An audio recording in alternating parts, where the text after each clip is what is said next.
LIC பணியாளரை தாக்கிய Sundara travels நடிகை ராதா மீது போலீசில் புகார். சுந்தரா டிராவல்ஸ் என்ற படத்தில் நடித்து பிரபலமானவர் நடிகை ராதா. சென்னை சாலிகிராமத்தில் தாய் மற்றும் மகனுடன் வசித்து வருகிறார்.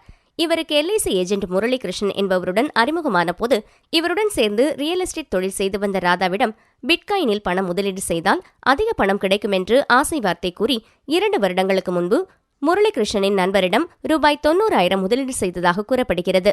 ஆனால் இதுவரை முதலீடு செய்த பணத்தையும் அதற்கான வட்டியையும் தரவில்லை என்று கூறப்படுகிறது. இதனால் வடபழனியில் உள்ள தனது நண்பரின் அலுவலகத்தில் முரளிகிருஷ்ணன் பேசிக் கொண்டிருந்த போது நடிகை ராதா அவர் தாய் மற்றும் மகன் ஆகியோர் முதலீடு செய்த பணத்தை கேட்டனர்.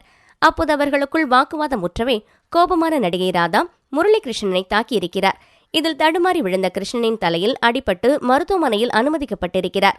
முரளிகிருஷ்ணன் வடபழனி போலீஸ் நிலையத்தில் புகார் அளித்ததின் பேரில் வழக்கு பதிவு செய்யப்பட்டுள்ளது.